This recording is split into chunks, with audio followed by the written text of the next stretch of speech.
आज का योग बहुत ज़बरदस्त और इस विशेष योग के दिन जिसे कि अंगारकी कहते हैं, अंगार की चतुर्थी कृष्ण पक्ष की चतुर्थी है। हर चतुर्थी को श्री गणेश का जन्मदिन मनाया जाता है, लेकिन जो मंगलवार को आती है, कभी कभी आती है साल में एक आध बार, कभी 2 बार, कभी 3 बार, जिस मंगलवार को अगर चतुर्थी आ जाए तो वो दिन बहुत बड़ा मनाया जाता है।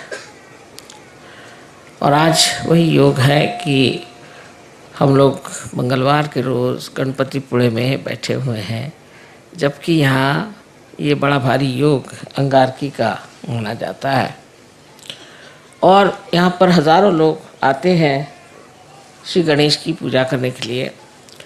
और इस कदर वहाँ पर गाड़ी जाम हो गई थी, 60 गाड़ियाँ सामने की, हम तो पूरा घूम के फिर आए, क्योंकि कितने भी जल्दी चलने से फ़ायदा नहीं हो।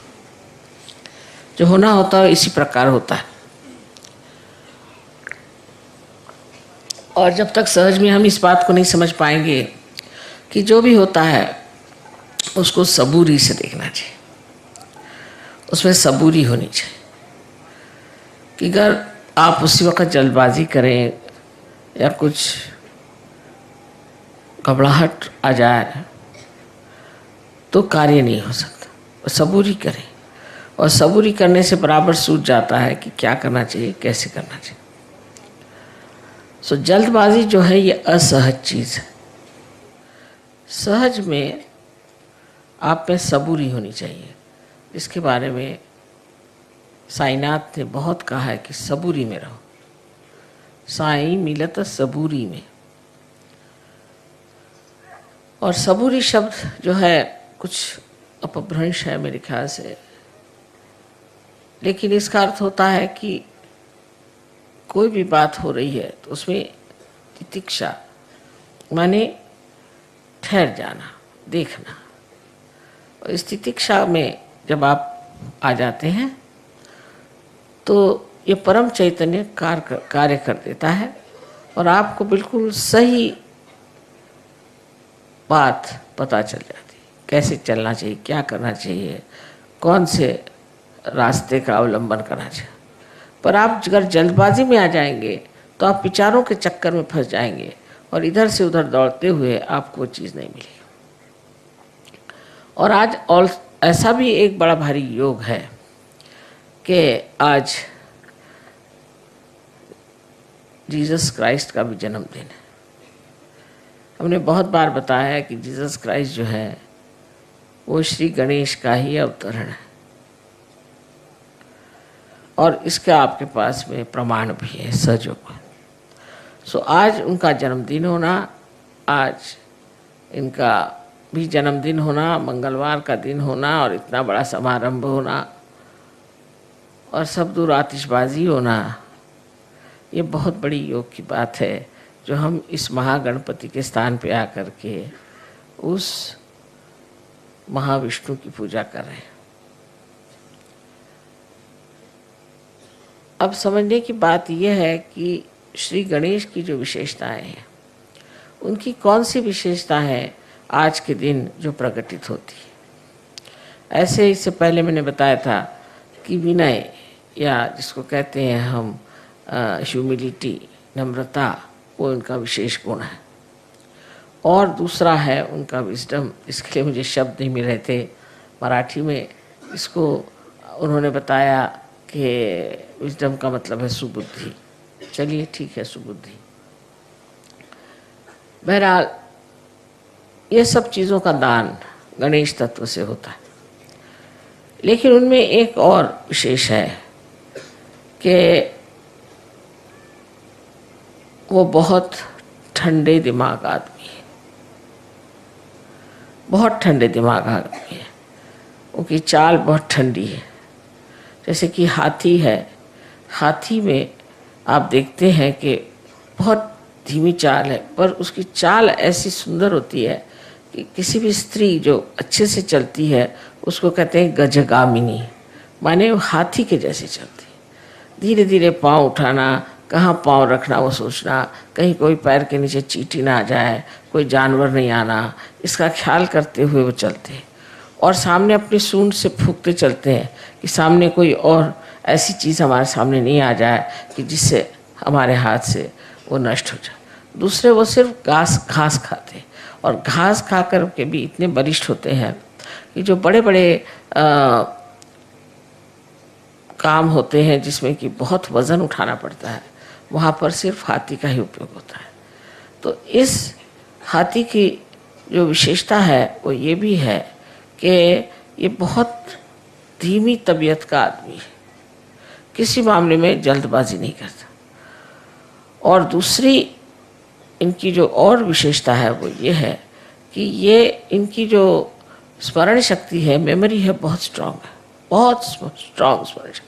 किसी अगर बच्चे को बचपन में भी देख लेगा तो कितना भी बड़ा हो जाएगा उसको पहचान लेगा। उसी तरह से ये लेफ्ट साइड में श्री गणेश का कार्य होने के कारण आप भी जानते हैं कि जब आपकी लेफ्ट साइड कमज़ोर हो जाती है तो आपकी मेमोरी ख़त्म हो जाती है, और इसलिए हम लोग हमेशा लेफ्ट साइड को उठाते हैं जब मेमोरी ख़त्म हो जाती है। वजह यह है कि आपके अंदर का गणेश तत्व कम हो गया।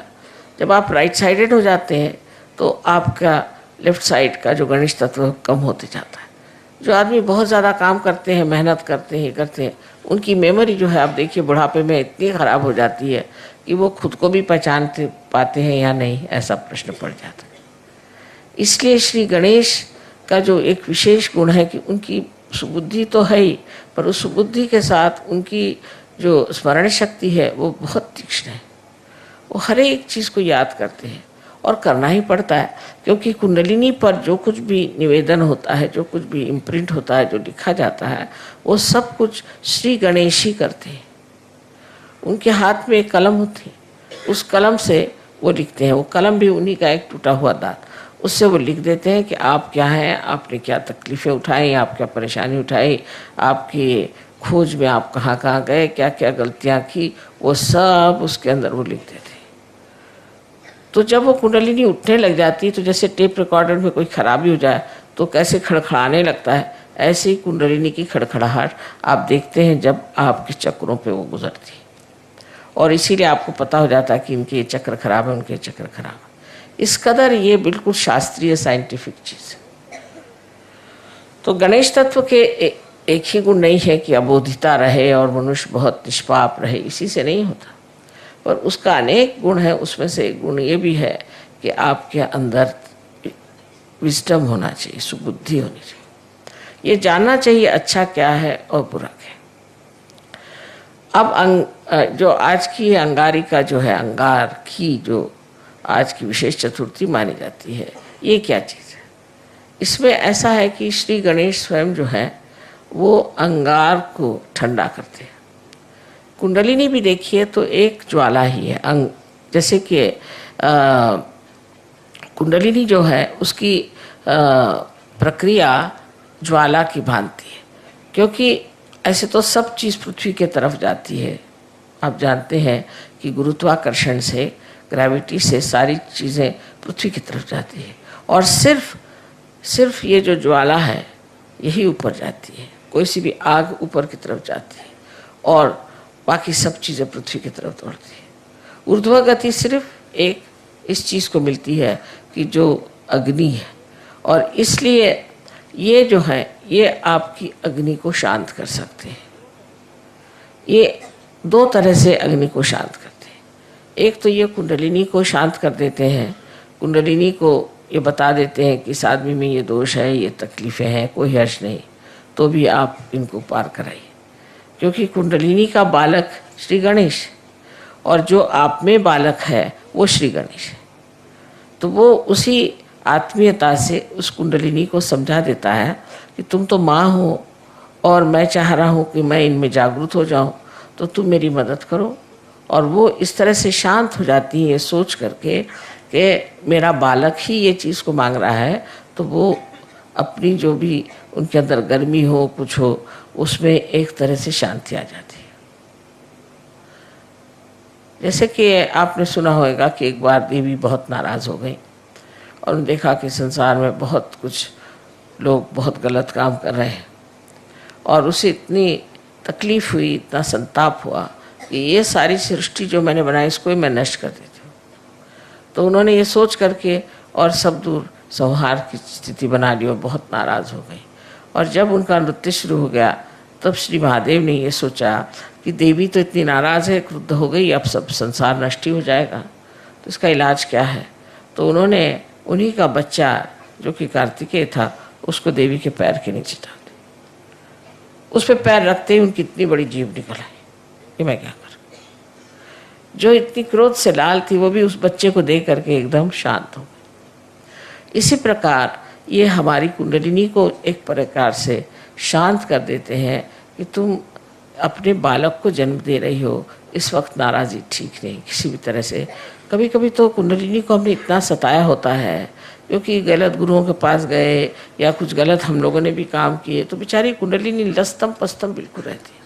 उसका भी आधार सिर्फ श्री गणेश है जो उसको ढकेलते हैं ऊपर की तरफ। श्री गणेश की शक्ति से ही कुंडलिनी ऊपर उठ सकती है, इसीलिए उनको अंगार कहते हैं, क्योंकि वो अपनी शक्ति कुंडलिनी को दे देते हैं। और कुंडलिनी में जो आग है या जो उसकी ज्वालाएं उठती हैं वो शांत है। आपने कभी सुना नहीं होगा कि इस तरह की शांत भी ज्वालाएं होती हैं। एकदम शांत ज्वालाएं हैं, सप्तरंग की होती हैं और एकदम शांत ज्वालाएं हैं और सहस्त्रार में आपको दिखाई देती है ये कितनी शांत है। ये सारा कार्य श्री गणेश ने किया हुआ। तो एक प्रकार वो आपका भी गुस्सा कम कर सकते हैं।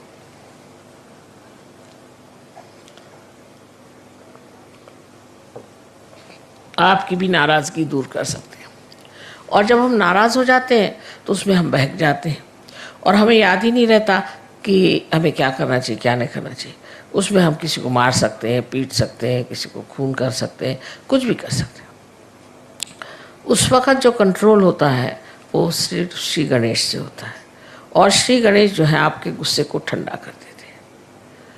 अब देखिए कि ईसा मसीह भी उसी तरह के हैं कि उन्होंने ये बताया कि सबको क्षमा कर दो, जिसने तुम्हें तकलीफ़ दी उसके प्रति तुम गुस्सा करते हो, पर अगर तुम सबको क्षमा करना एक बार सीख लो कि सबको क्षमा कर दी। जिन्होंने उनको इतना अपमान करके, इतना सता करके और सूली पे चढ़ाया, उनके लिए भी उन्होंने परमात्मा से, अपने पिता से कहा कि हे पिता इनको क्षमा कर दो, क्योंकि ये जानते नहीं हैं कि क्या करें। ऐसे जब ईसा मसीह ने कहा तो आप सोचिए जिस लोगों ने उनको क्रूस पे चढ़ाया, इतना परेशान कर दिया, उनके लिए भी उन्होंने इतनी क्षमा की वृत्ति ली। सो ये उनका एक चरित्र है, एक स्वभाव है। और दूसरा भी ईसा मसीह का चरित्र ऐसा है कि जब लोग उनके मंदिर के सामने बैठ करके और चीज़ें बेच रहे थे, जैसे अपने यहाँ भी है, मंदिरों में लोग जाते हैं तो वहाँ चीज़ें बेचते हैं और वही चीज़ चढ़ाते हैं, जैसे एक नारियल को चढ़ाया फिर ला के उसको बेचते हैं, माने उसका बिजनेस बना लेते हैं। तब उन्होंने हाथ में एक खंडर लेके सबको मारा और कहा कि तुम ये बिजनेस नहीं कर सकते, तुम्हें अगर करना है तो ठीक है, जो कुछ भी है वो स्वच्छ तरीके से होना चाहिए। ये नहीं कि जो आप भगवान को चढ़ा रहे हैं उसको लाकर फिर बेच रहे हैं, जो हार भगवान को चढ़ा रहे हैं उनको लाकर फिर बेच रहे हैं, इस तरह की चीज़ उन्होंने कहा बिल्कुल ही गलत बात है। और इतना उन्हें क्रोध आया कि उन्होंने हाथ में हंटर लिया और उसको सबको तड़ातड़ मारना शुरू कर दिया। ये दूसरी साइड है। ऐसे ही श्री गणेश की भी एक दूसरी साइड है। दूसरी साइड गणेश की ये है कि जिस वक्त कोई भी राक्षस या दुष्ट आपको परेशान करेगा या तंग करेगा तो वो गणपति है, माने गणों के वो राजा है, तो वो उन राक्षसों को और दुष्टों को नष्ट करते हैं, उनको एकदम उनका सर्वनाश कर देते हैं। आपको कुछ कहने की ज़रूरत ही नहीं है, आपको कुछ बताने की ज़रूरत नहीं, वो खुद ही आपके साथ लगे हुए हैं गण लोग, और वो ऐसे लोगों को ठीक ही कर देते हैं जो आप लोगों को तंग करें। सहयोग में आप लोग जान लीजिए कि आप पूरी तरह से सुरक्षित हैं और आपको कोई भी नहीं दुख दे सकता। हाँ, अगर आप सहयोग में हैं तो आपके गण जो हैं वो चारों तरफ घूम रहे हैं और वो यहाँ भी पधारे हैं।